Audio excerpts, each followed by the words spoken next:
Assalamualaikum warahmatullahi wabarakatuh.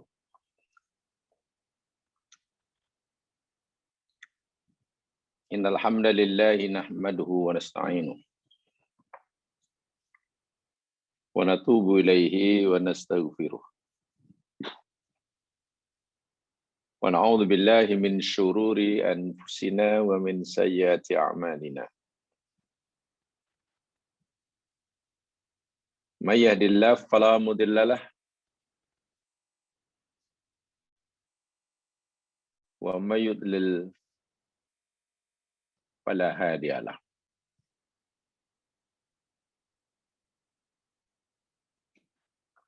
Asyhadu an la ilaha illallah wahdahu la syarika lah. Wa asyhadu anna Muhammadan abduhu wa rasuluh.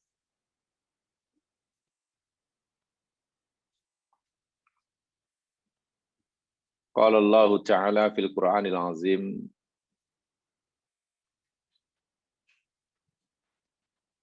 Inna Allaha wa malaikatahu yusalluna 'alan nabi.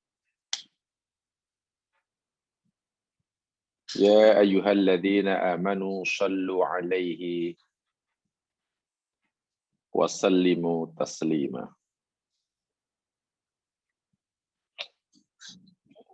Sesungguhnya Allah dan para malaikatnya bersalawat ke atas Nabi.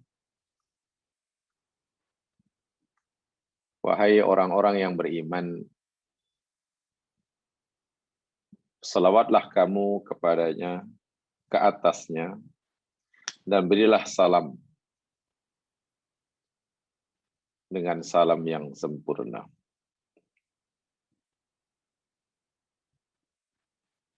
Mari kita bersalawat ke atas Rasul sallallahu alaihi wasallam. Allahumma salli ala Muhammad wa ala ali Muhammad. Mari kita mengucapkan salam kepada baginda. Assalamu alayka ya Rasulullah.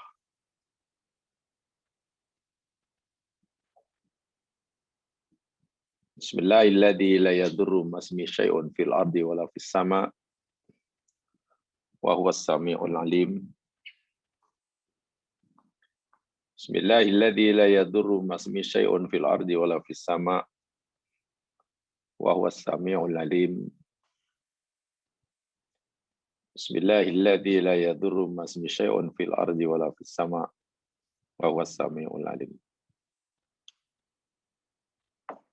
Rabbi shrah li sadri wa yassir li amri wa hlul 'uqdatam min lisani yafqahu qawli. Amma ba'd.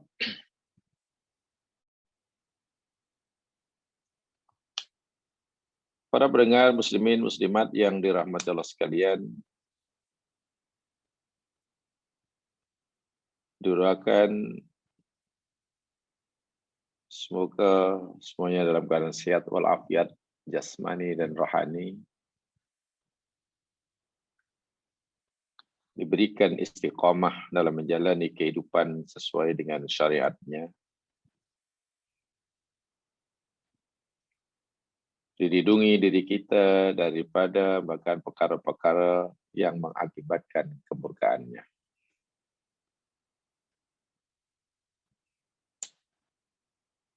Didoakan semoga Allah sentiasa memberkati setiap nikmat yang Dia anugerahkan kepada kita. Semoga Allah menjadikan kita hamba-Nya yang ridha terhadap segala ketentuan dan qada-Nya. Allahumma amin.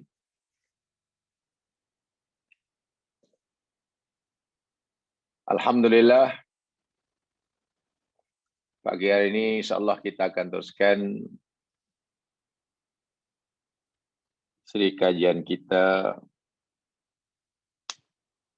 kaitan dengan mahabbatullahi wa rasul, mahabbatullahi wa rasulih, sambungan daripada apa yang telah kita pelajari pada seri lepas.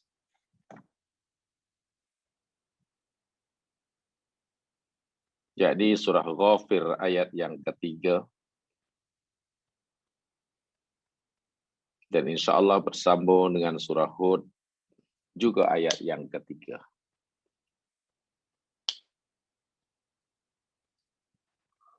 Dari apa yang telah dibicarakan pada siri lepas, khasnya surah Ghafir atau surah Al-Mu'min, surah yang ke-40 ayat 3,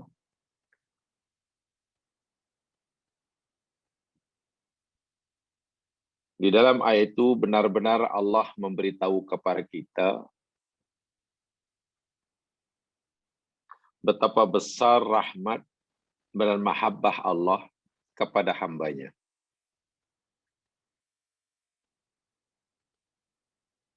Dan daripada sekian banyak rahmat Allah sekaligus bukti mahabbahnya kepada hambanya ialah Allah sentiasa menghulurkan kedua tangannya, sentiasa memberikan peluang kepada hambanya yang berdosa untuk bersedia mengampunkan segala dosanya dan menerima taubatnya, siapapun hamba itu. Dalam kategori pelaku maksiat yang macam mana sekalipun. Sama dia masuk golongan orang yang jahat atau masuk kategori orang yang sangat jahat atau bahkan masuk kategori orang yang super jahat.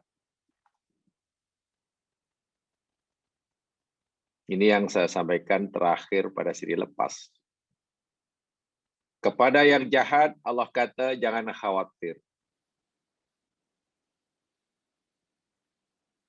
Kalau hanya sekedar kamu ini hambaku yang jahat,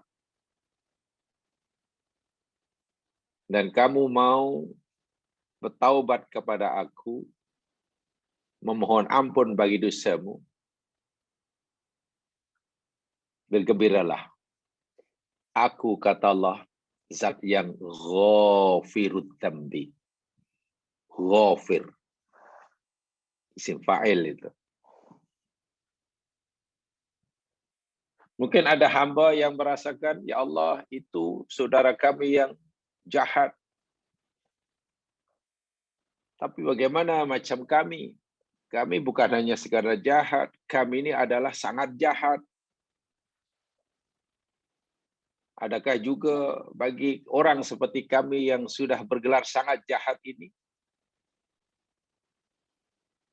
punya peluang sebagaimana peluang yang kau berikan kepada saudara kami yang jahat? Allah kata, jangan khawatir.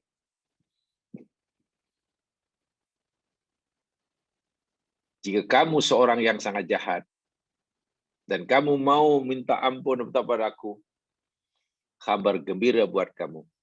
Aku adalah Al-Ghafur. Tadi kamu adalah zalim, aku adalah Ghafir. Kezaliman kamu makin meningkat. Kamu bukan zalim, tapi kamu zalum. Allah kata, aku adalah Ghafur.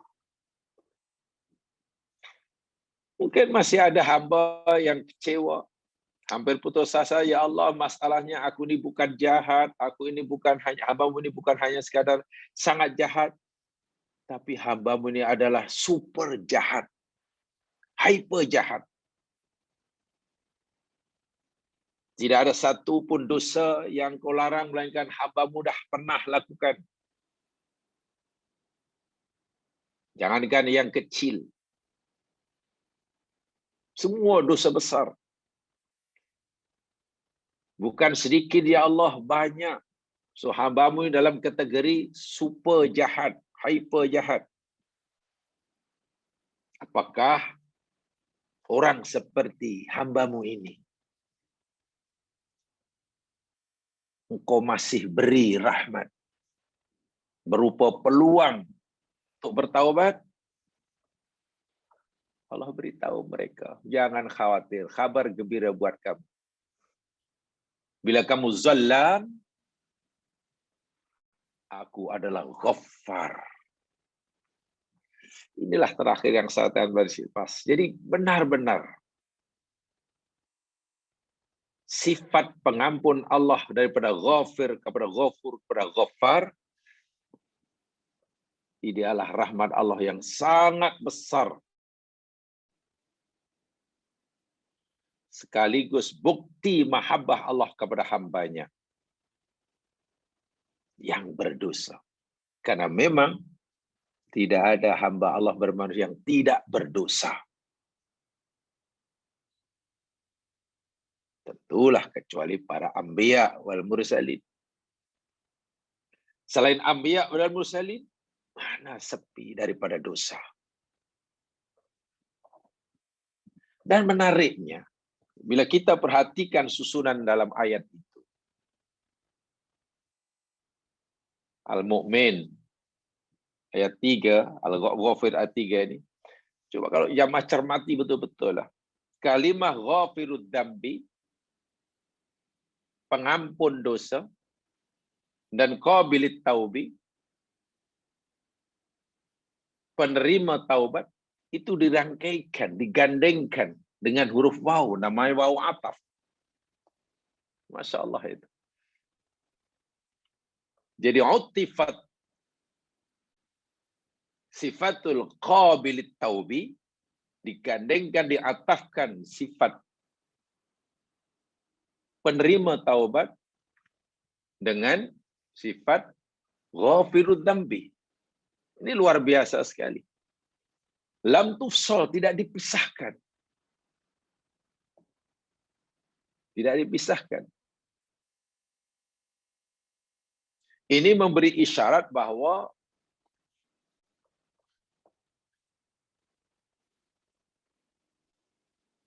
Allah Subhanahu wa taala benar-benar menghendaki dengan peluang bertaubat yang Allah berikan itu, hamba manusia yang berdosa itu memanfaatkannya. Jangan mensia-siakannya. Seakan-akan Allah kata, aku ini dah memberi kamu peluang untuk bertaubat. Kamu manfaatkan. Sebab jika kamu bertaubat sebanyak manapun dosamu, aku akan ampunkan. Beza dengan selepasnya, tidak ada waw. Tak ada ghafirud dzambi wa qabilit taubi wa syadidil iqab wa, tak ada.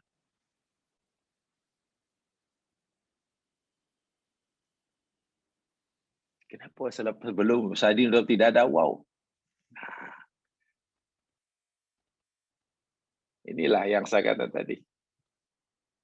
Jadi targhib yang Allah berikan, roja yang Allah berikan pada mereka yang berdosa itu sangat-sangat besar. Dalam ayat ini ada 3 itu kalimat yang menunjukkan roja. Harapan bagi mereka yang bergelimang dengan dosa untuk mendapat pengampunan. Ghafirudz dzambi, qabilit taubi, bitauli. Sementara kepada mereka yang berbuat dosa, supaya mereka ini takut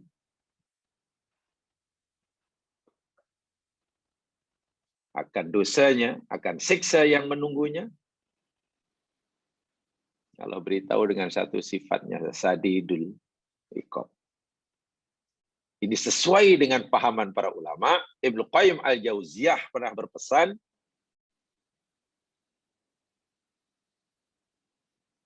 ketika seseorang itu tergerak hatinya nak berbuat dosa, hendaklah ditanamkan rasa gerun dan takut.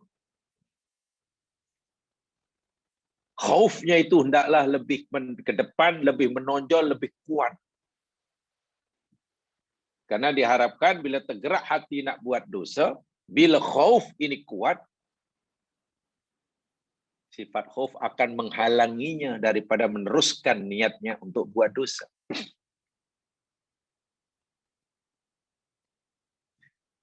Tapi mungkin sifat khaufnya belum cukup kuat menghalangnya daripada melakukan dosa. Karena keinginan buat dosa, pujukan syaitan, dan lain sebagainya sangat kuat, ya akhirnya terlanjur buat dosa. Karena benteng khaufnya belum cukup kuat.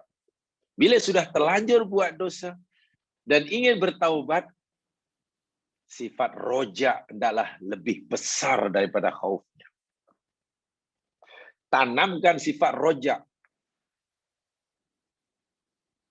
Harapan bahwa Allah akan mengampunkan dosa. Asal bersungguh-sungguh. Jadi ketika orang sedang proses bertaubat, itu rojaknya di depan. Khaufnya di belakang sikit.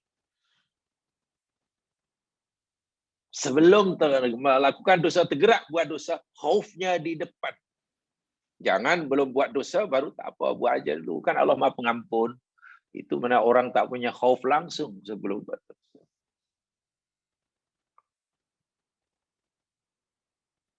Dia sudah mengharapkan, sudah yakin Allah akan mengampunkan bila dia nanti buat dosa. Bukan begitu.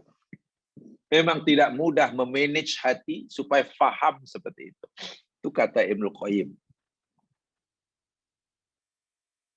Sebab itu,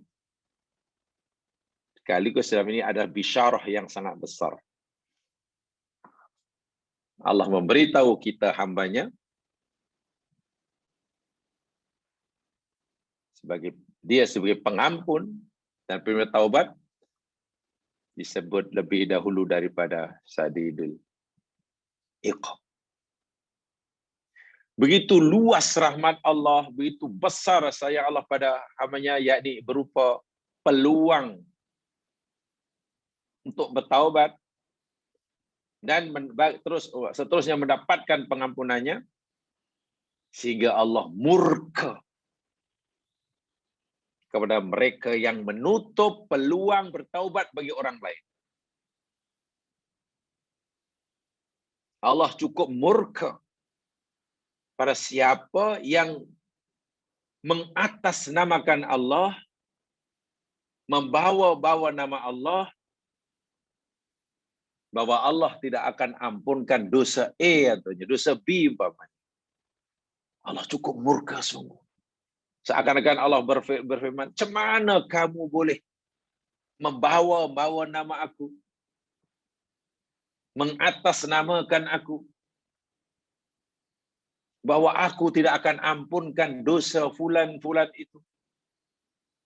Sedangkan rahmatku sangat besar, pengampunanku sangat luas."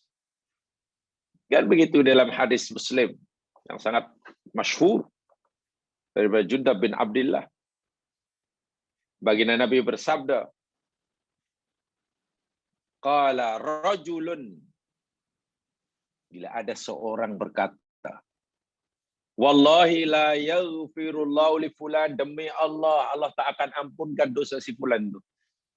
Dia itu bukan hanya jahat, dia itu bukan hanya sangat jahat, dia itu hyper jahat. Hei, Allah tak akan ampunkanlah. Orang macam awak ni, Allah, saya yakin Allah tak akan ampunkan dosa awak. Katakanlah. Ada orang kata begitu pada yang lain. Faqala Allah, maka Allah menjawab, man alladhi yata'alla alayya alla aghfira li fulan. Siapalah orang yang begitu berani bersumpah dengan membawa-bawa nama aku, mengatasnamakan aku, bahwa aku tidak mengampunkan dosa fulan. Siapa di antara kalian? Begitu berani. Jadi ini kalimat ini uslub marah ini ya masalahnya. Uslub marah. Man dalladhi yata'alla alayya alla aghfirul fulan. Itu kalau dalam bahasa kita itu uslubnya structure marah itu. Terjemahan bebas dah. Siapa lah kau itu berani-berani membawa nama aku, ngatas nama aku, bahwa aku tidak akan ampunkan. Ini qad ghafartulah. Sehingga aku dah ampunkan dosa si fulan. Yang kamu kata aku tak akan ampunkan itu. Wahbattu amalak. Dan karena kamu begitu berani membawa-bawa nama aku, bahwa aku tidak akan ampunkan surat, ahbattu amalak. Aku batalkan, aku hapuskan amalan kamu. Ini kemurkaan Allah yang luar biasa ini. Ada orang yang menutup rojak kepada pelaku-pelaku maksiat atas nama Allah. Itu yang Allah cukup murka tuh. Seakan-akan Allah berfirman, macam mana kamu boleh kata bahwa aku tak akan ampunkan, aku akan siksa orang berdosa itu. Sedangkan aku punya sifat ghafur, aku punya sifat ghaffar, aku sifat ghafir. Dan lain sebagainya, dan lain sebagainya. Jamaah sekalian, saya ingin sampaikan hadis riwayat Imam Muslim. Betapa ghafir, ghafur, dan ghafarnya Allah. Sehingga tidak ada manusia yang berdosa apapun dosanya, melainkan Allah masih beri peluang untuk bertaubat. Dan jika bertobatnya bersungguh-sungguh dinilai betul oleh Allah, Allah akan pasti mengampunkannya apapun dosanya.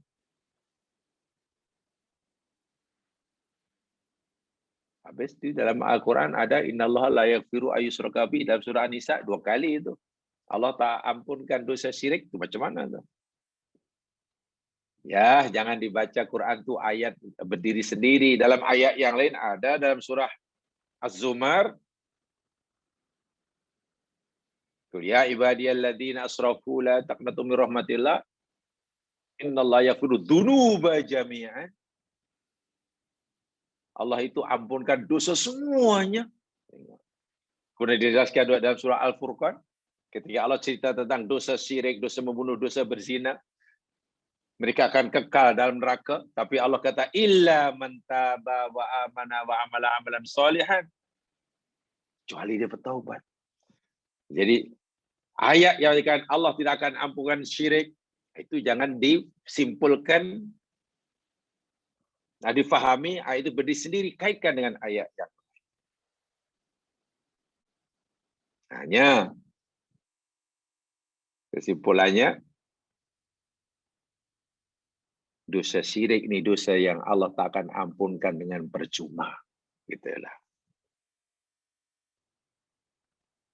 Sementara yang lain terpulang kepada Allah. Orang mati membawa dosa syirik pasti disiksa. Nasibnya di akhirat. Sementara orang mati membawa dosa selain syirik terpulang pada Allah. Insya'a ghafaralah wa insya'a adzabah. Jika Allah kehendaki,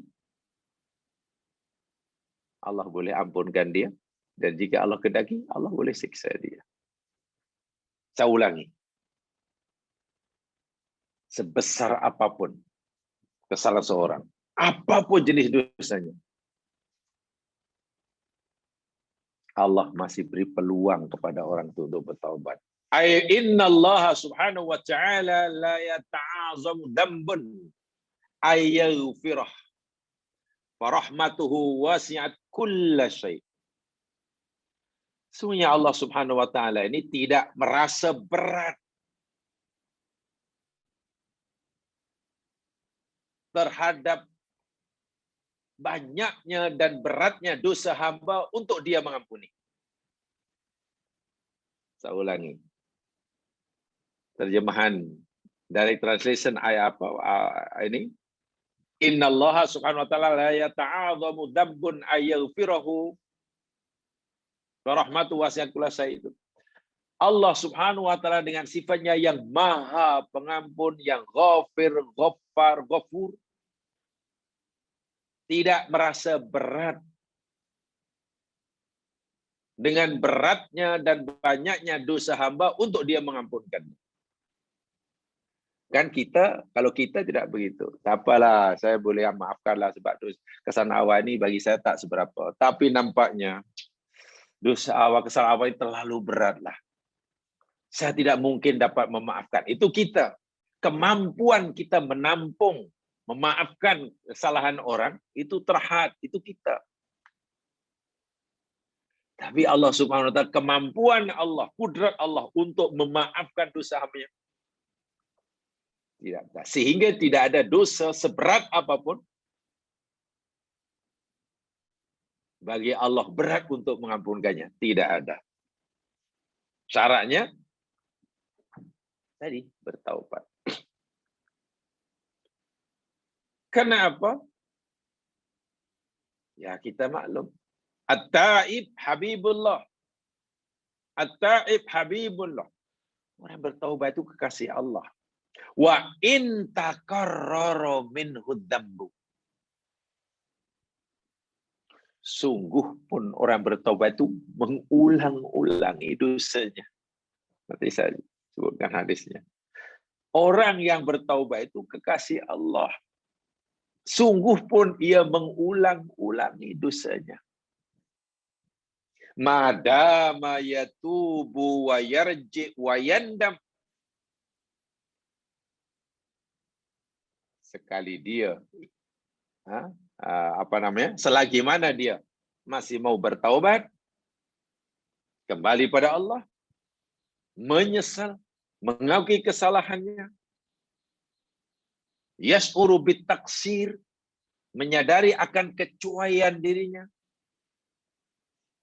fa indafu abada dalik, walaupun selepas sedar, lepas itu lemah lagi, terjerumus lagi dosa lagi. Kemudian menyesal lagi, bertaubat lagi, menangis lagi. Mohon keampun pada Allah atas kecuaian ini.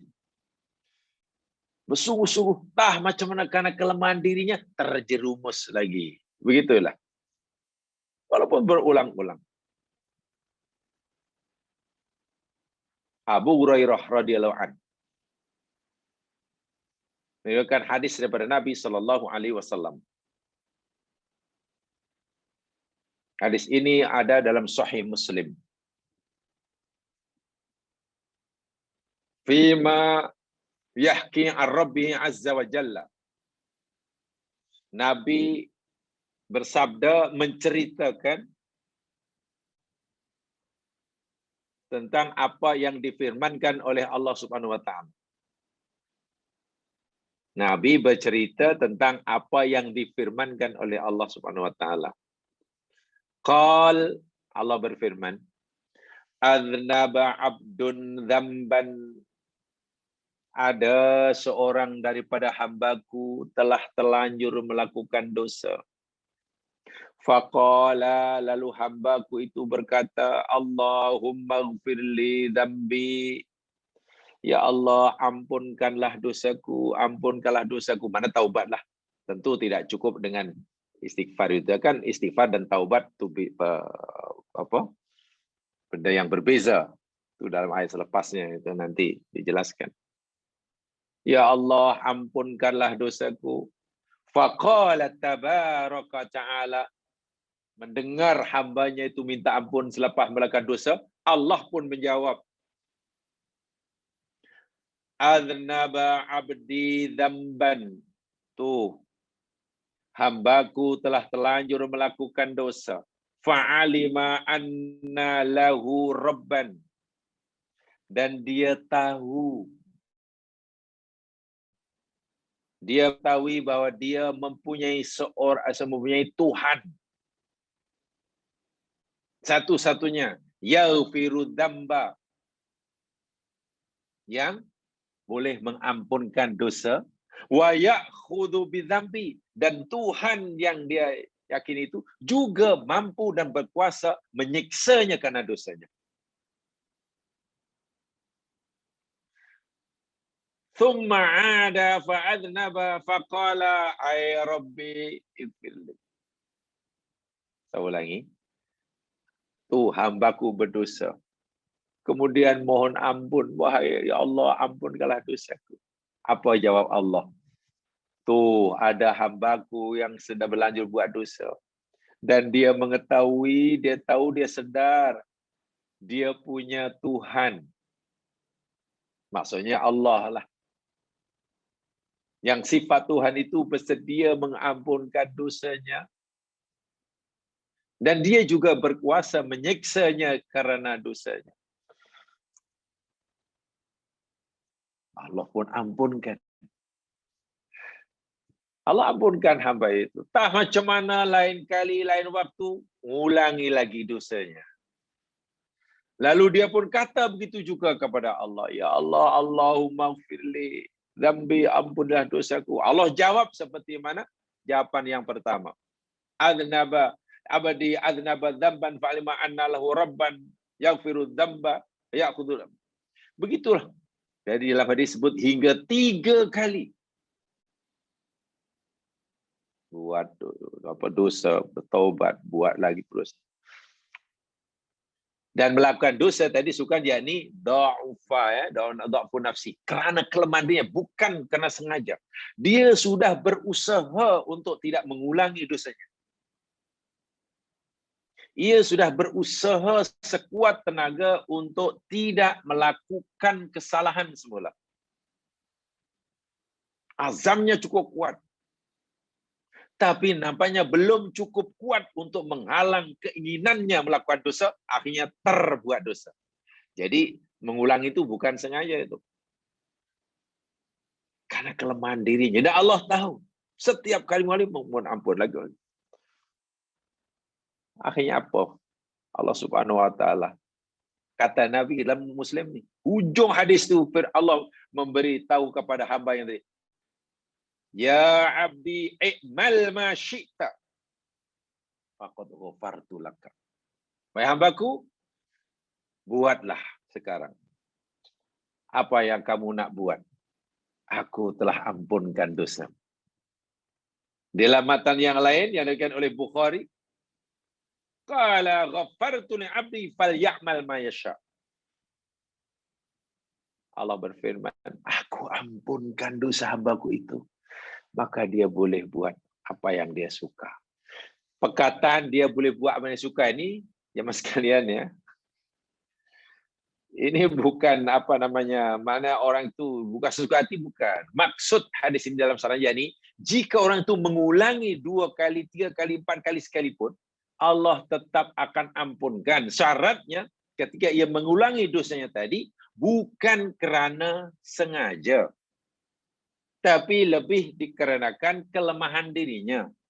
Ia sudah berusaha, bertekad, berazam untuk tidak mengulangi lagi, untuk sentiasa berhati-hati, tapi rupanya belum cukup kuat melawan kehendak nafsunya.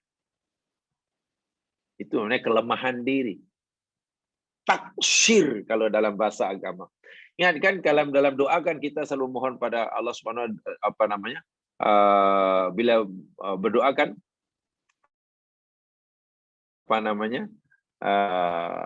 taksir. Ya Allah, ampunilah dosa saya wa taksir. Taksir itu kecuaian. Berpunca pada kelemahan. Jadi jika buat 3 kali, 4 kali ini, Allah akan tetap ampunkan. Jadi jangan disalah fahami. Kalau itu boleh buat ulang-ulang suka hati, lalu esok tu baiklah siang buat dosa, malam sampai tahu baiklah buat. Bukan begitu maksudnya.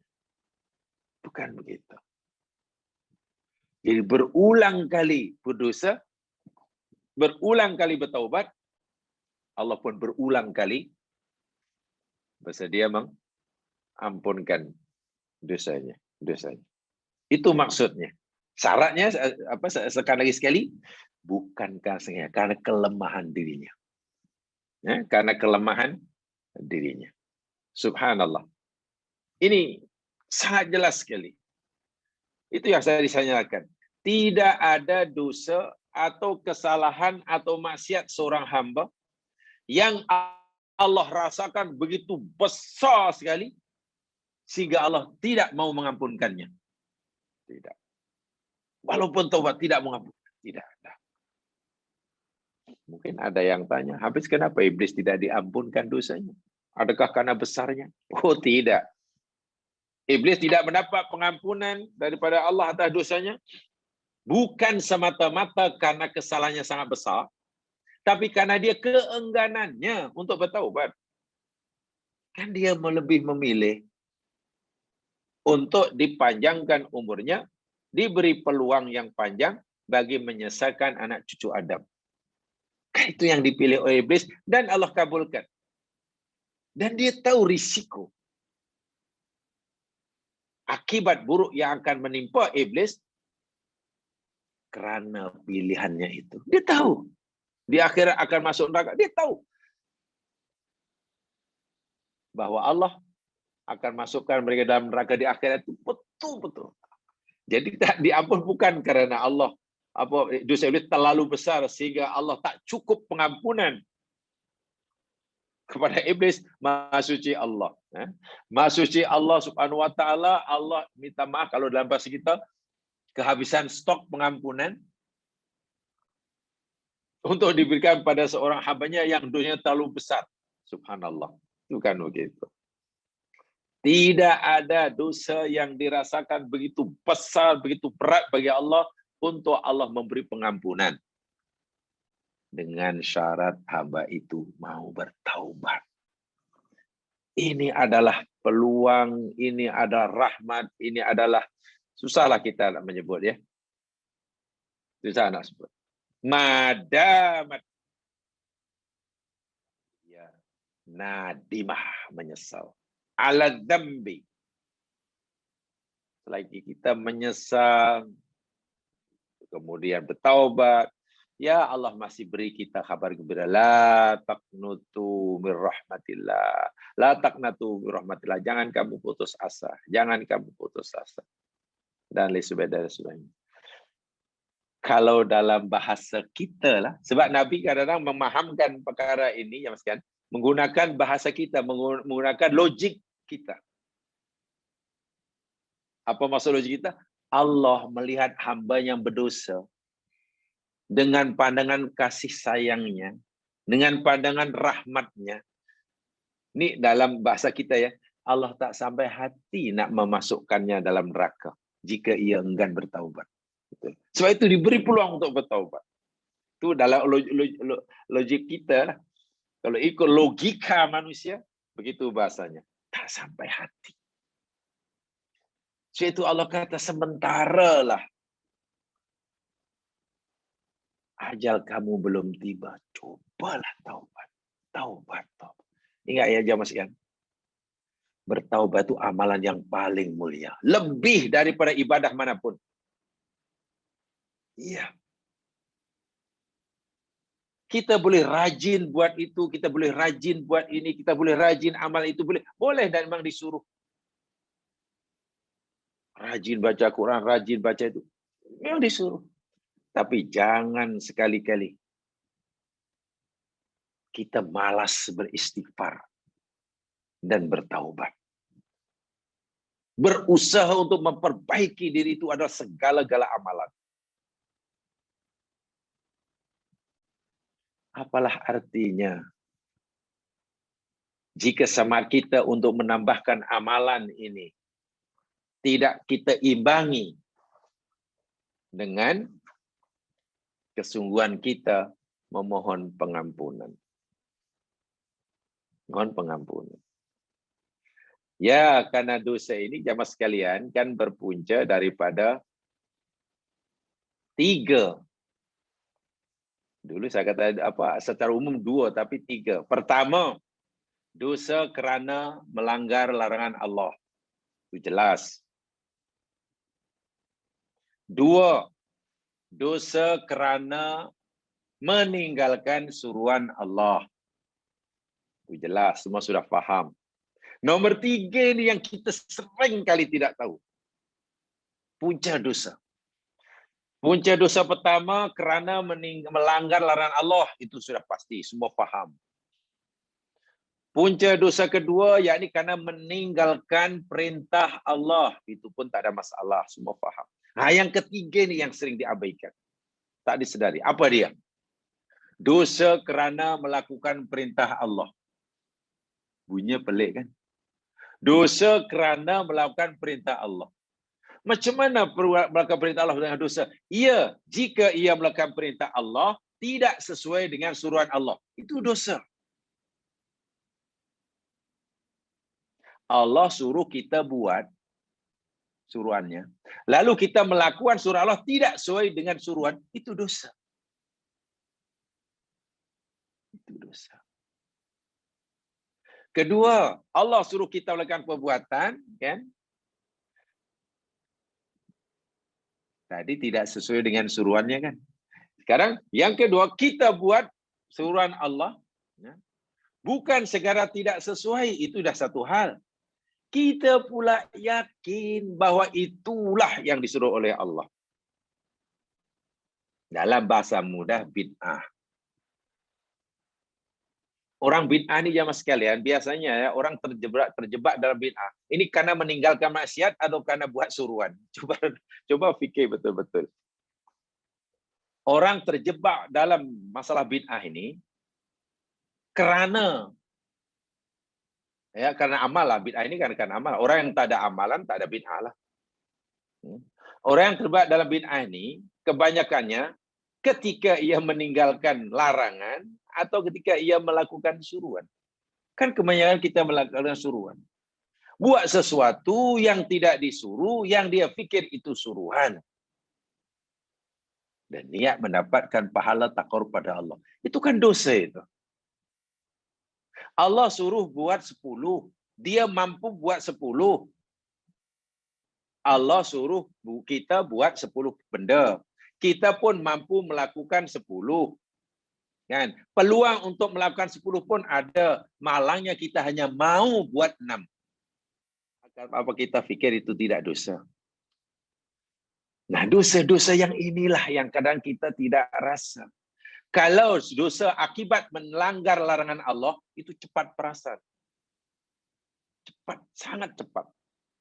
Jika dosa kerana meninggalkan suruhan yang terang-terangan, itu cepat perasan.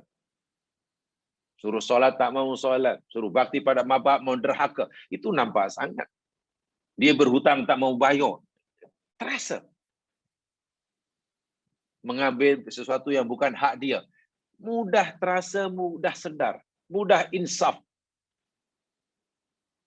Tapi kalau dosa berpunca pada yang nomor tiga tadi, melakukan suruhan tidak sesuai dengan arahan, itu dipanggil dosa kerana melakukan suruhan Allah. Puasa suruhan Allah, solat suruhan Allah, banyak suruhan Allah ni yang sekalian. Menutup aurat suruhan Allah, kan begitu kan? Mencari rezeki suruhan Allah. Coba kalau suruhan-suruhan Allah ini, solat, puasa, zakat, nutup aurat. Bila kita melakukan tidak sesuai dengan arahan, apa tidak berdosa namanya? Dosa. Sesuai arahan tapi tidak sempurna. Kita mampu buat, kita disuruh buat 10, kita mampu buat 10, ada peluang buat 10, tapi kita hanya mau buat 6. Mana yang 4? Kalau kita hanya mampu buat 6, Allah suruh buat 10, tapi kita hanya diberi kemampuan buat 6, dan kita hanya buat 6, kita tak dosa. Karena kita sudah fattaqullaha mastata'tum.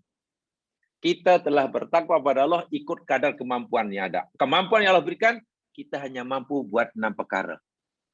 Tak apa, Allah bagi barakah 100%. Tapi bila kita diberi kemampuan buat 10, hanya mau buat 6,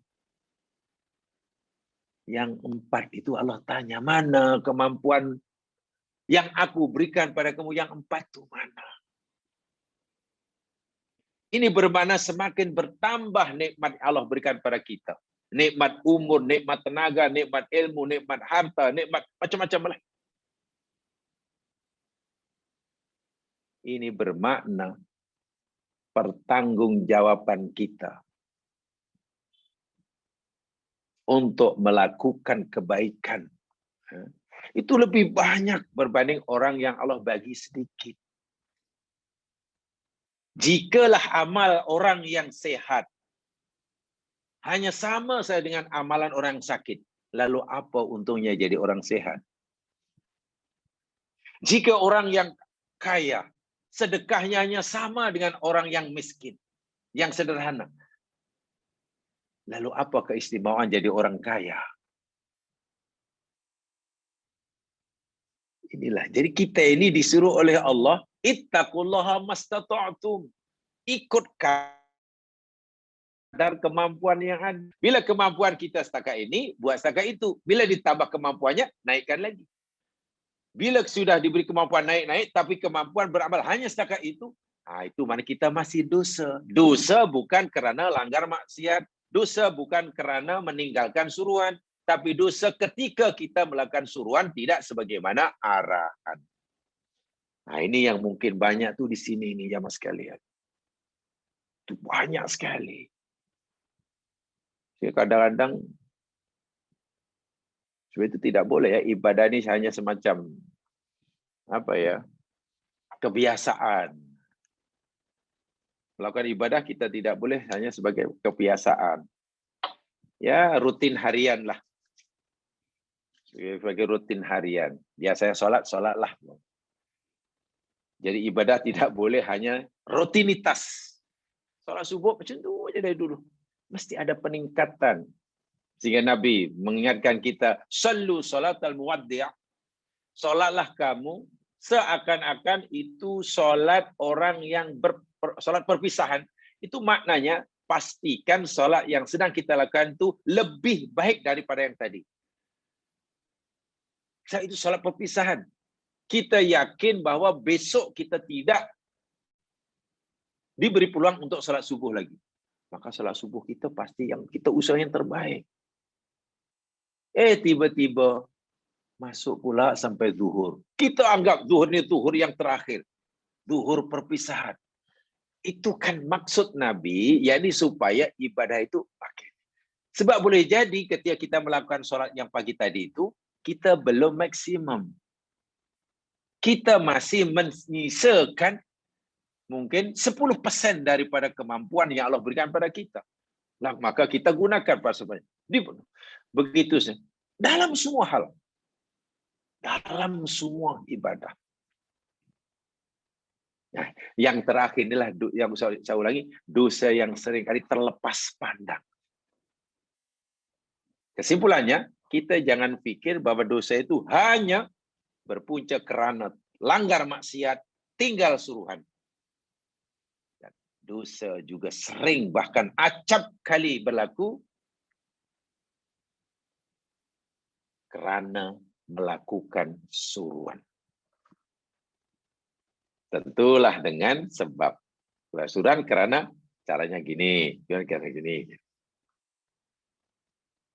Dan yang bahaya, yakni bid'ah tadi lah. Melakukan sesuatu, suruhan. Kan bid'ah itu yang melakukan sesuatu yang disuruh asal. Ibadah yang dilakukan pengambilan kan biasa ibadah yang asalnya disuruh.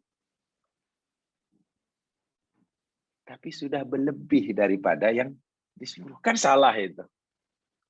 Kurang daripada yang disuruh, jika ia cuai pun dosa. Melebihkan daripada yang diarahkan, karena dia fikir yang diarahkan itu belum sempurna, kurang baik, itu pun juga berdosa. Di sini perlu ilmu.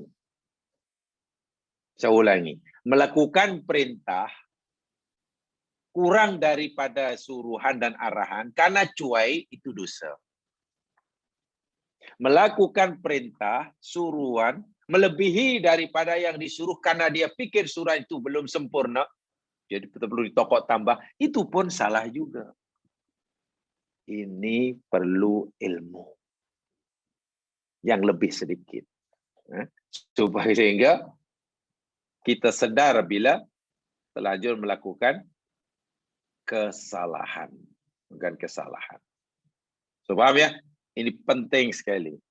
Bab yang ini sangat panjang nih kalau kita cerita tentang rahmatullahi, mahabbatullahi, rahmat Allah dan kasih sayang Allah berupa peluang bertaubat. Ini panjang itu tafsirnya. Panjang tafsirnya. Cari sendiri selebihnya, mungkin tentang contoh-contoh yang lain dan lain sebagainya itulah tentang taubat yang ingin saya pesankan, jangan sekali-kali kita meremehkan amalan. Jangan sekali-kali kita meremehkan amalan baik hanya karena kecilnya. Sebab mungkin amal kebaik yang kita remehkan hanya karena kecilnya itu, ya, hanya karena kecilnya itu menjadi asbab dosa kita terampun. Kita tidak tahu. Boleh jadi amal ibadah yang besar-besar yang kita lakukan itu belum mampu, belum cukup kuat untuk kita mendapatkan pengampunan. Mungkin. Kemungkinan itu ada. Dan boleh jadi mungkin justru amalan-amalan yang nampaknya amalan yang kecil, yang malah menjadi asbab dosa seseorang itu terampun. Kita tidak tahu. Ya, saya beri satu contoh hadis yang sangat populer, semua sudah tahu. Bagaimana seseorang yang dosanya banyak diampun oleh Allah, kata Nabi, bukan karena sholatnya, bukan karena wiridnya, bukan karena puasanya, tapi dosa yang banyak. Bahkan dalam satu matan, itu bukan dosa kecil, itu dosa besar. Sebab dalam satu matan yang lain, yakni sebagai minta maaf perempuan yang WTS, wanita tunasusila. Ya, itu wanita tunasusila, menjual diri lah. Boleh diampun pula dosanya karena memberi minuman kepada anjing yang dahaga. Coba apa pengajaran yang boleh kita ambil daripada hadis sahih itu? Itu maknanya Allah beritahu kita melalui nabinya. Kita tidak tahu amal mana, ibadah mana yang menjadi asbab dosa-dosa kita itu diampun. Kita tak tahu.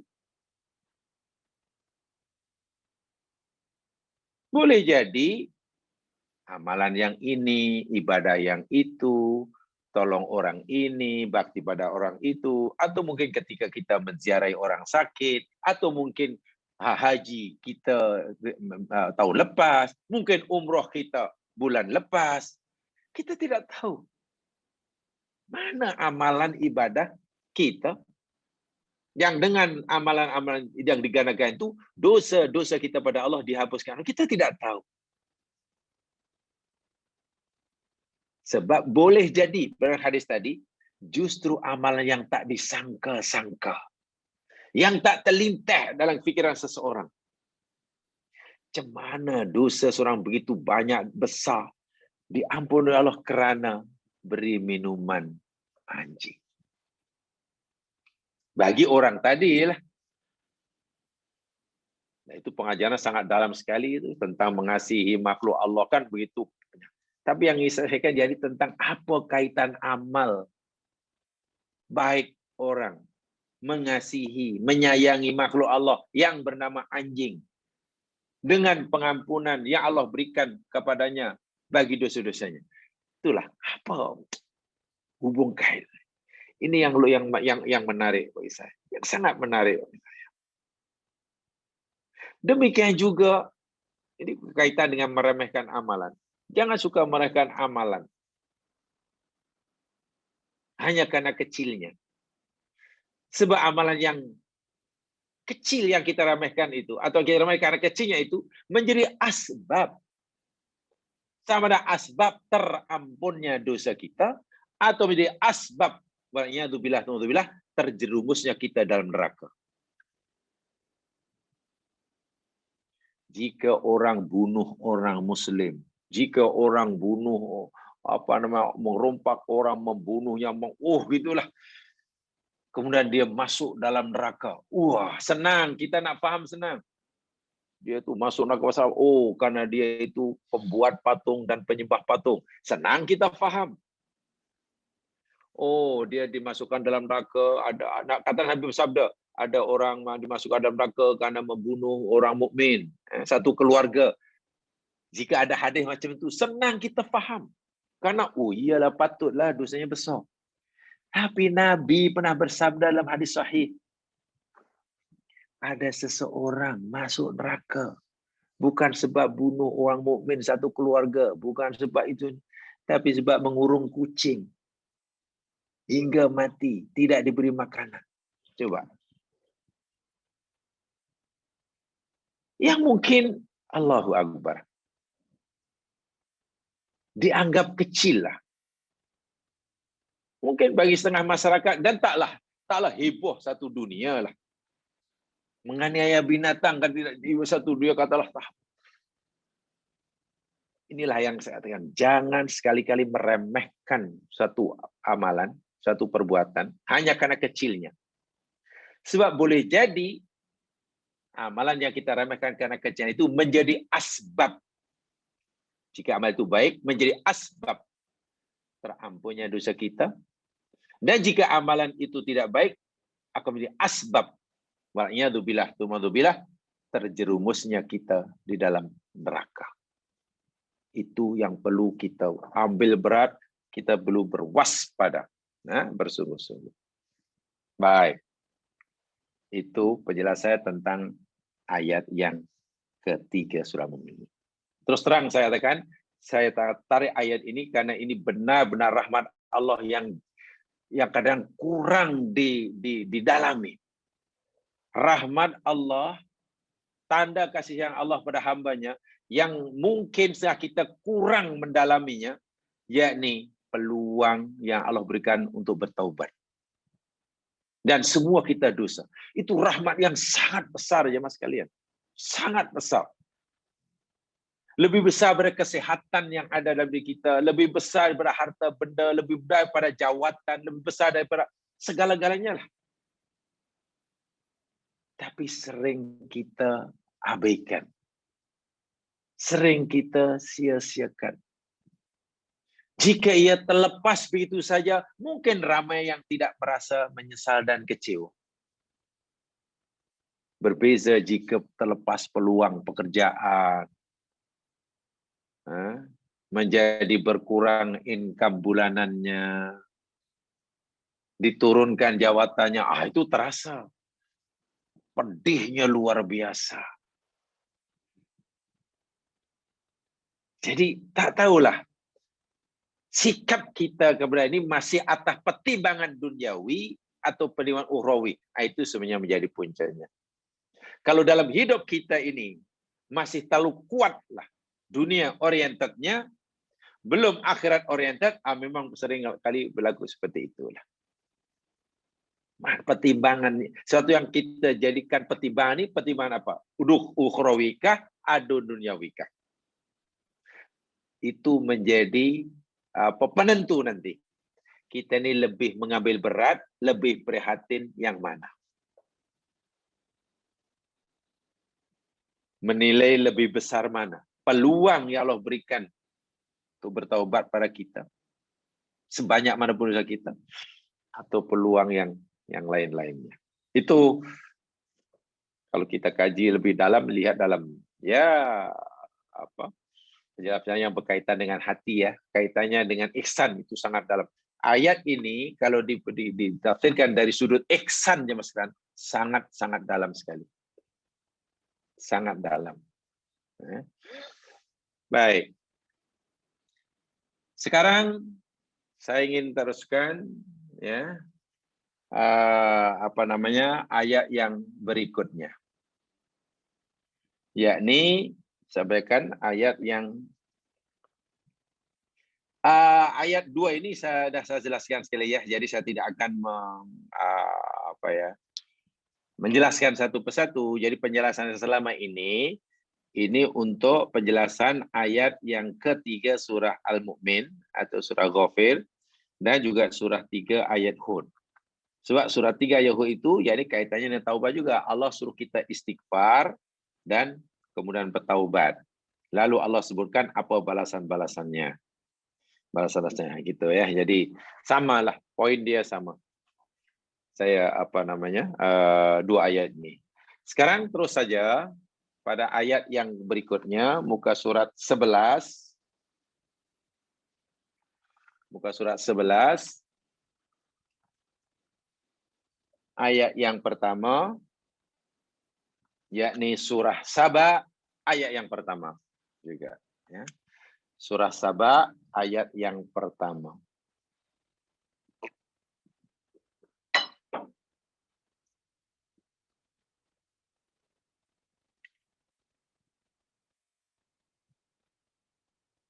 Ada agaknya jamaah yang ingin membacakan. Saya ingin kongsi pahala. Saya tidak mau borong sendiri pahala. Saya ingin bagi jamaah, bagi-bagi. Tolong bacakan.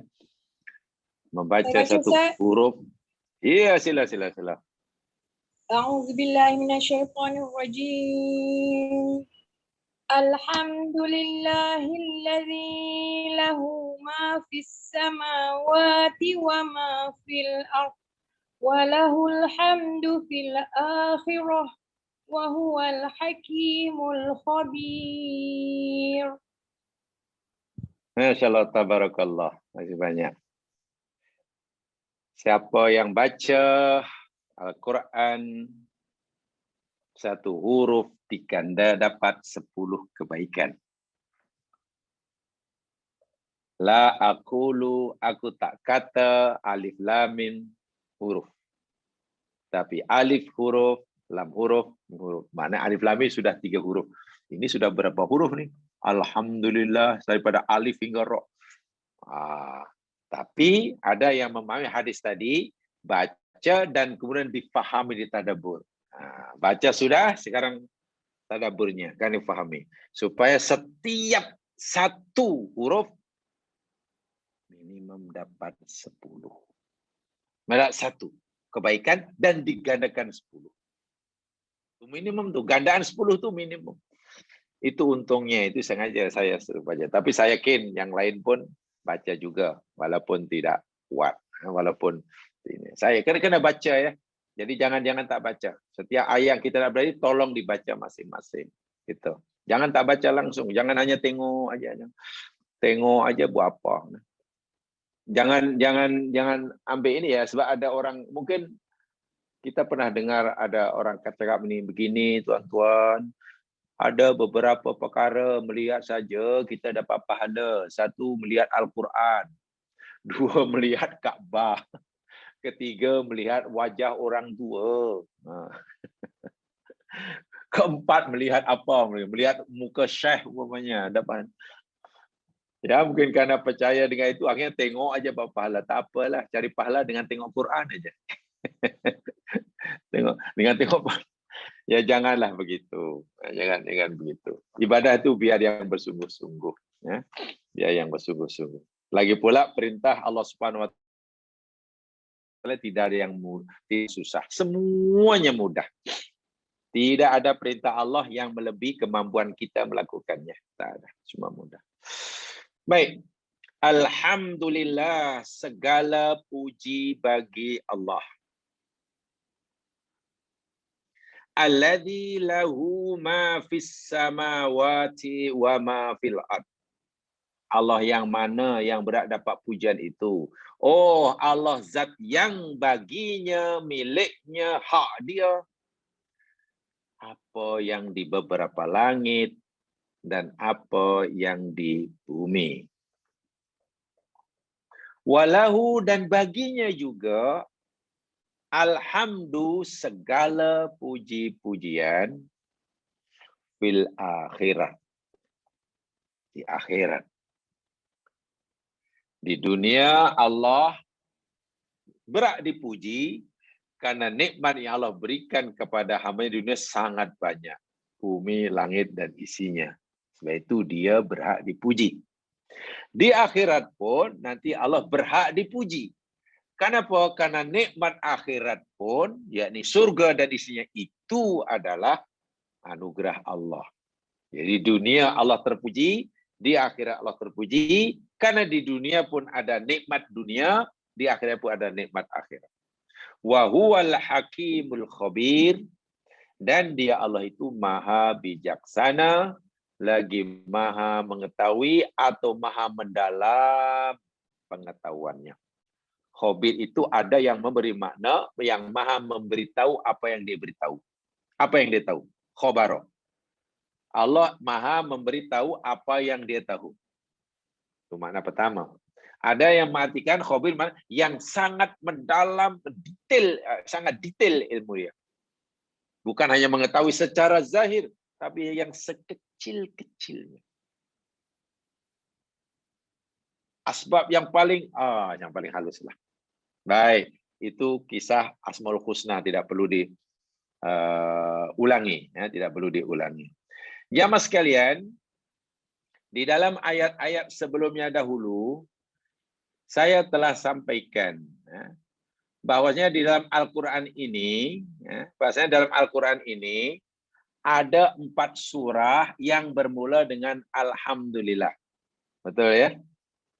Di dalam Al-Quran ada 4 surah yang bermula dengan Alhamdulillah.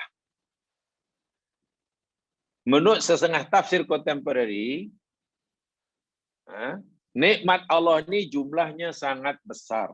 Secara ringkas, sangat banyak sehingga tak terhitung oleh kita. Tetapi, untuk memudahkan kita memahami nikmat Allah yang tidak terkira banyak ini, Allah bagi 4 secara umumnya. Ada 4. Dan 4 itu, yakni Allah sebutkan dalam surah yang bermula dengan Alhamdulillah. Jumlah surah dalam Al-Quran 114 surah. Dari 114 surah itu ada 4 yang bermula dengan Alhamdulillah. Jika Alhamdulillah ini dah disepakati sebagai ungkapan terima kasih, ungkapan syukur, maka kalimat yang disebut selepas Alhamdulillah itu pasti tentang nikmat. Itulah. Jadi nikmat Allah yang pertama yang jumlahnya tak terkira itu ada dalam surah Al-An'am. Surah Al-An'am bermula dengan Alhamdulillah juga. Dengan Alhamdulillah, yakni terciptanya bumi, langit, dan isinya. Itu nikmat yang pertama. Itu pun kita dah tak mampu nak mengiranya. Bumi, langit, dan isinya. Itu nikmat Allah yang pertama. Dah tak mampu nak kira dah. Nikmat Allah yang kedua disebutkan dalam surah Al-Kahfi, dan ini juga telah kita pelajari ayat yang pertama juga. Sebab Al-Kahfi bermula dengan Alhamdulillah. Apa disebut oleh Allah dalam surah Al-Kahfi? Diturunkannya Al-Quran. Itu nikmat nomor 2. Nikmat kedua, yakni turunnya Al-Quran.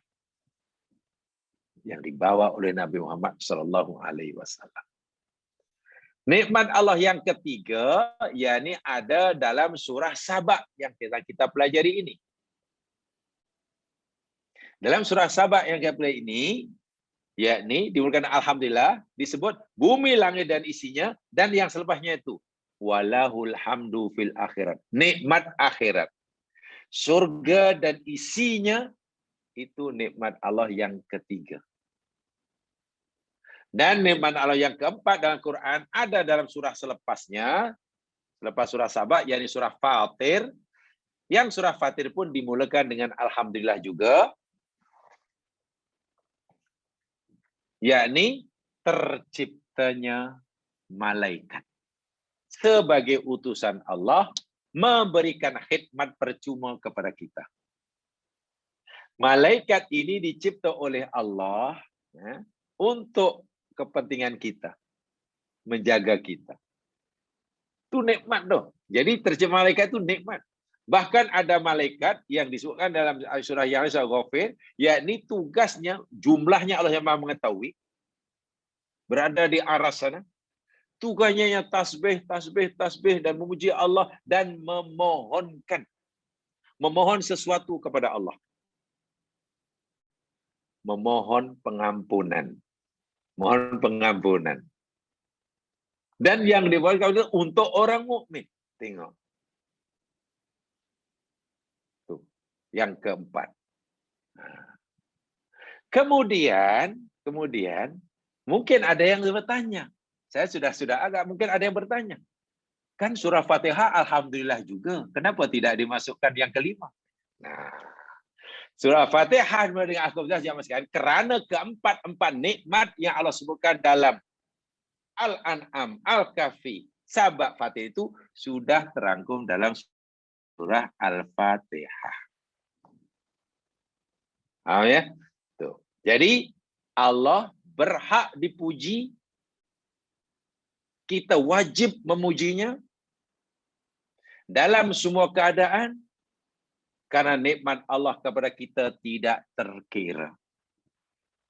Jumlah nikmat Allah yang tidak terkira banyaknya dan jenisnya itu adalah sebagai tanda mahabbah Allah kepada hambanya.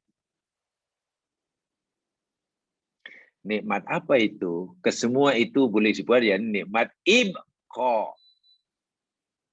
Bumi, langit dan isinya itu nikmat ibqa. Al-Quran, ya nikmat ibqa karena supaya jiwa kita terarah, hidup kita sempurna. Terciptanya malaikat juga nikmat ibqa. Dan surga yang berikan itu pun. Karena nikmat-nikmat itu, jamaah sekalian, diberikan oleh Allah Subhanahu wa taala setelah kita diciptakan. Oke ya, itu poin pertama. Nikmat yang jumlahnya secara umum ada 4. Kalau nak kira satu-satu tak mampu, kadarnya pun tak dari segi kadarnya pun tak mampu. Seberapa mulai bahasa? Itu bukti mahabbah Allah kepada hambanya. Mahabbah Allah kepada hambanya. Jadi jika Allah tu mencintai hambanya ini bukan setengah hati. Kita masih bicara mahabbah Allah kepada hambanya. Dalam bahasa kita, Allah mencintai hambanya bukan setengah hati. Sepenuh hati. Sebab itu jika Allah suruh kita mencintainya, mematuhinya, itu jadi benda kecil. Tempoh hari telah saya sampaikan dalam sidang yang lepas, salah satu cara yang memudahkan kita mengabdikan diri kepada Allah Subhanahu wa taala dengan bersungguh-sungguh supaya kita mudah melakukannya, tolong hendaklah sentiasa kita ingat apa yang Allah berikan pada kita. Seberapa baik Allah itu pada kita. Seberapa sayang Allah itu pada kita. Bila kita sudah boleh melihat, merasakan seberapa besarnya kasih sayang Allah pada kita. Seberapa banyak pemberiannya pada kita. Jika Allah suruh kita sekadar solat 5 waktu, itu benda kecil. Bila kita sudah tahu seberapa besar anugerah nikmat Allah pada kita, dan kita merasakan itu, jika Allah hanya suruh kita haji sekali seumur hidup, itu benda kecil. Sangat kecil. Bila Allah suruh kita puasa 1 tahun 1 bulan, Allahu Akbar. Bila Allah hanya suruh itu, larang ini, tiba-tiba taklif yang Allah berikan pada kita. Taklif maknanya bebanan. Sama ada perintah maupun larangan. Orang yang tahu, orang yang sedar dan merasakan betapa besarnya anugerah Allah kepada dirinya, karena tadi ada 4 tadi, dunia dan isinya untuk kita. Quran diturunkan untuk kita. Malaikat yang jumlah tidak terkira Allah ciptakan juga untuk pelayan kita. Surga dengan isinya yang kekal abadi. Itu pun juga untuk manusia.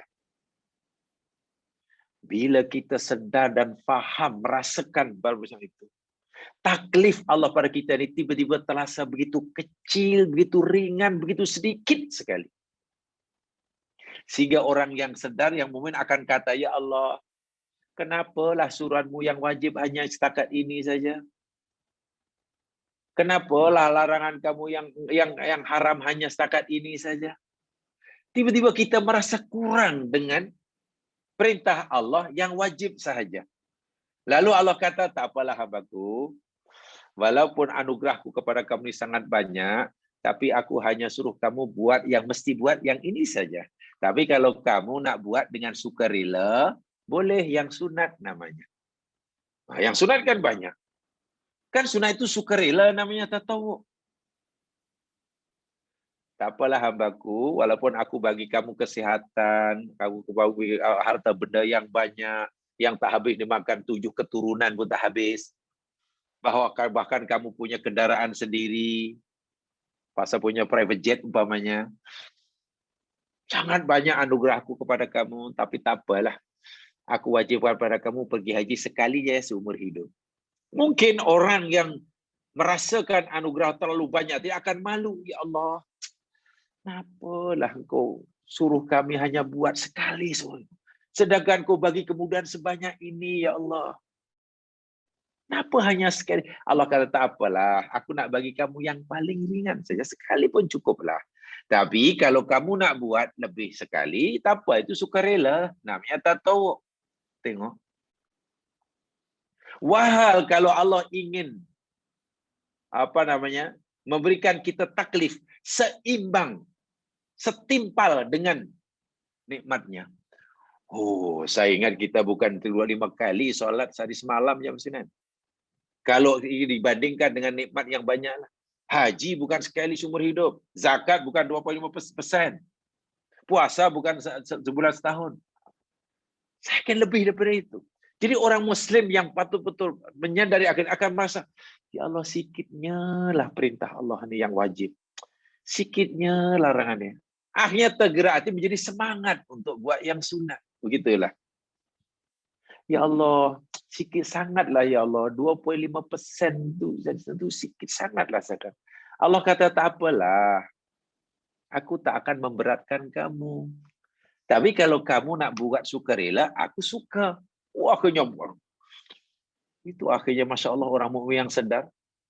Sodakoh sunatnya berpuluh-puluh, beratus kali ganda lebih banyak daripada kewajiban zakatnya. Alhamdulillah. Solat sunatnya jauh lebih banyak, lebih semangat daripada solat fardunya. Solat fardunya hanya 5 kali, solat sunat tahu berapa?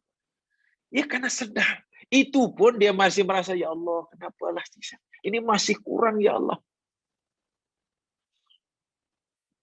Lalu Allah bagi tahu, iyalah, tapi kalau kamu rasa kurang pun tak apalah, kau tambahkanlah kualiti dia. Kalau kamu masih merasa kurang dari segi kuantiti, dari segi adat bilangan, tak apa, cukuplah. Ini yang wajib, ini yang sunat, ini yang haram, ini yang makruh, sudahlah. Memang tak banyak dia punya kuantiti. Tapi kalau kamu ingin merasa macam kurang, tingkatkan kualiti amal kamu. Ahsan. Akhirnya kita beribadah itu menjadi sangat bersemangat. Begitu maksud saya. Bila kita ingat akan nikmat Allah yang tidak sedikit tadi.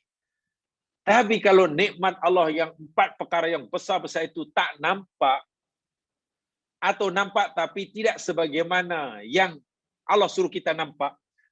Benda itu banyak tapi kita lihat sikit. Benda itu besar tapi kita lihat sikit, kecil. Ya, akhirnya gitu. Jadi Allah, beratnya lah yang ikut. Beratnya. Ya, akhirnya lebih banyak yang sia-sia. Itu poin pertama. Saya coba kaitkan mahabbah Allah. Macam mana kita nak mengimbangi mahabbah Allah? Allah suruh kita membalasnya. Dan Allah suruh kita benarkan janji kita yang kita mencintai Allah. Qul in kuntum tuhibbunallah fattabi'uni yuhibbukumullah wa yaghfir lakum, dan seterusnya itu. Bila kita bicara bahwa Allah menyayangi hambanya, itu pastilah dalilnya sangat banyak. Ya. Bahwa Allah sangat menyayangi, mencintai hambanya, itu sudah pasti. Tidak susah untuk kita memahami dan membuktikan, karena dalilnya sangat banyak. Nah, sekarang yang jadi masalah, betulkah kita sudah menyayangi Dia? Sebab kalau kita tanya pada Allah, ya Allah, adakah engkau ni betul-betul mengasihi hambamu? Allah kata, iya, aku mengasihi hambamu. Tengok ayat firman Allah. Siapa kata Allah tidak sayang hambanya? Buktinya tidak sedikit dalam Al-Quran. Nah, tinggal sekarang masalahnya, adakah kita sudah benar-benar mencintai Dia? Itu yang selalu kita pikirkan. Sebab apa? Begini. Mari sekarang saya ajak zaman untuk sedikit kita gunakan logik akal kita. Kita sedikit berlogika. Ya, mas sekalian, jika A berbuat baik kepada B dan kebaikan yang A lakukan kepada B itu sama dengan kebaikan yang dilakukan oleh B pada A, dari segi kadarnya, jenisnya, itu kira okey kan? Itu okey. Kan membalas kebaikan dan sama kebaikannya. Jadi nak kata A, B, cuma baiklah. Sekarang, jika A berbuat baik kepada B, karena B buat baik pada A, tapi kebaikan yang A buat pada B ini sebenarnya masih terlalu sedikit. Kuranglah. Dari segi kuantiti, dari segi kualiti, kebaikan yang dilakukan A itu masih di bawah kebaikan yang dilakukan oleh B. Adakah kita panggil A ini orang yang baik atau belum? Ya, mungkin kita kata ini baik tapi belumlah baik sangat. Nak kata jahat pun tidak. Kan begitu ya? Nak kata ini jahat tidak, tapi nak kata baik sangat pun tidak. Sebab dia membalas kebaikan B juga. Hanya saja kebaikan yang dilakukan, yang dibalas itu hanya kuranglah berbanding yang B lakukan. Okey. Nak kata baik sangat tidak kan? Tapi nak kata jahat pun juga tidak kan, sudah bukan baik. Sekarang, bagaimana jika A ini, B yang buat macam-macam, yang tak terkira jumlah kebaikannya, jenis kebaikannya pada A, tiba-tiba A ini langsung tidak membalas kebaikannya. B panggil pun tak dengar. B tegur pun tak jawab. B suruh buat sikit pun tak mau. Agak-agak ini jenis orang apa agaknya. Itu baru contoh ya. Saya buat analogi antara kita ya. Nah, sekarang kita ini bukan bermuamalah dengan B. Dalam hidup ini kita bermuamalah dengan Allah Subhanahu wa taala. Di mana kita makan pun makanan Dia yang bagi. Kita tinggal pun di bumi yang Dia ciptakan. Kita menghirup, menyedut oksigen, bernafas pun dengan oksigen yang Dia berikan secara percuma. Kita yang jantung kita berfungsi dengan baik hingga hari ini, Dia yang menjaganya. Sekarang coba apa yang ada dalam hidup ini yang bukan daripada Allah? Oh, iya ya. Kita lapar, dia bagi makanan. Kita haus, dia bagi minuman. Kita perlu oksigen, dia sediakan. Kita perlu tidur, dia rehatkan. Kita perlu, Allahu Akbar. Kita sakit, dia yang sembuhkan. Dia baginya mata supaya boleh melihat. Kalau kita nak mengukur, nak menilai, nak menyukat kebaikan Allah kepada kita, tidak terbilang, tidak terkira jumlah dan kadarnya. Jumlah dan kadarnya.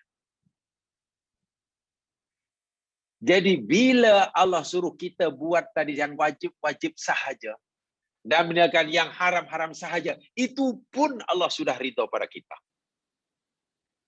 Saya ulangi. Jika kita mau buat yang wajib-wajib sahaja dan meninggalkan yang haram-haram saja, itu pun Allah sudah ridha.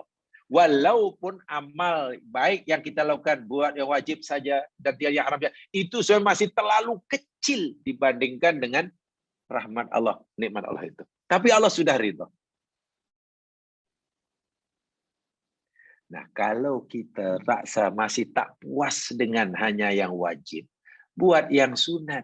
Nabinya kan wala yazalul abdu, dan hamba akan melakukan binawafil, buat yang sunat. Sebab yang fardu sudah buat, dia pun tak pernah buat yang sunnah lagi. Hatta yuhibahullah, sehingga Allah mencintainya. Kan itu ada tu di dalam. Baca aja hadis 40 An-Nawawi itu ada, itu sangat populer. Saya yakin semua sudah khatam hadis 40. Ada di sana. Sehingga Allah mencintai. Sehingga Allah, aku mencintainya, kata Allah. Karena dia rasanya hambaku tak merasa cukup dengan fardu yang aku perintahkan. Tak merasa cukup meninggalkan haram yang aku pegang. Dia buat juga yang sunat. Hingga aku mencintainya. Dan apabila wa idza ahbabtuhu, bila aku sudah mencintai hambaku, aku akan menjadi matanya ketika melihat. Aku akan menjadi telinganya semasa mendengar. Menjadi tangannya ketika memegang atau memukul. Menjadi kakinya ketika berjalan. Dan bila ia mohon sesuatu pada aku kabulkan. Bila minta perlindungan pada aku lindungi dia. Tengok. Walhal amalan yang kita lakukan, walau termasuk yang wajib atau yang sunnah tadi, belum seberapa sebetulnya dibandingkan dengan nikmat dan mahabbah Allah. Belum sebanding. Itu pun Allah sudah, okey. Sekarang aku sudah terima cintamu. Aku mencintai kamu dan kamu pun mencintai aku, dan sekarang aku terima. Cintamu tidak bertepuk sebelah tangan. Walhal kita baru buat macam itu aja. Belum pun dapat menyamai anugerah Allah. Tak murah macam mana. Jadi kemurahan Allah, mahabbah Allah ini bukan hanya kepada pemberiannya yang banyak. Bahkan kemurahan Allah, cinta Allah juga kesediaan Allah menerima amalan kita yang sebenarnya sedikit dibandingkan dengan anugerahnya yang sangat banyak. Itu adalah mahabbah. Kita mencintai, bila mencintai seseorang, jemaah sekalian, kita bersedia menerima yang sedikit daripada orang itu, walaupun kita telah memberi banyak. Itu adalah candaan cinta. Tapi kalau kita, saya tidak puas hati selagi awak belum bagi saya sebanyak mana apa yang saya beri pada awak. Wah, susah kita ya sekalian. Kalaulah Allah punya undang-undang seperti itu, wahai hambaku, aku tidak akan mencintai kamu selagi amalan yang kamu lakukan kerana aku ini belum sebanding dengan seluruh nikmat yang aku berikan pada kamu.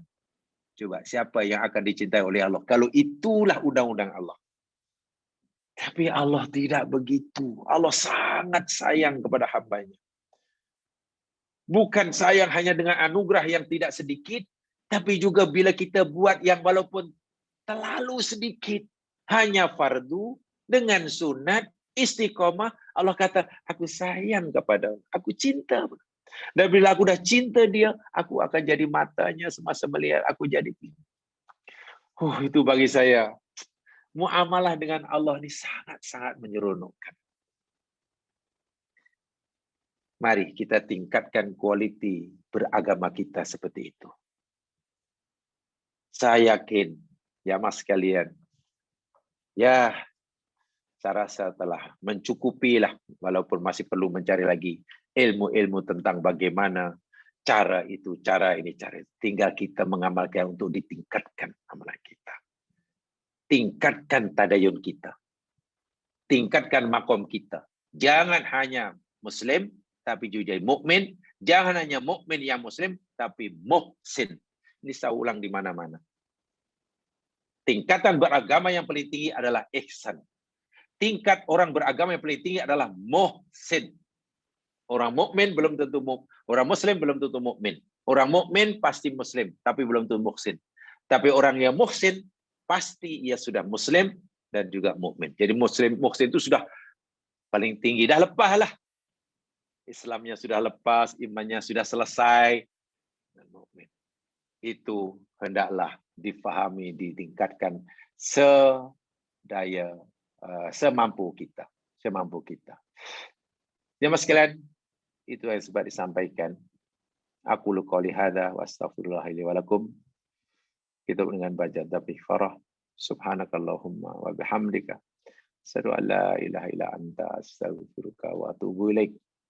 A'udzu minasyaitonir rajim wal 'asri innal insana fi khusr illa alladziina aamanu wa 'amilus shalihat wa tawassaw bil haqq wa tawassaw bis sabr. Assalamualaikum warahmatullahi wabarakatuh.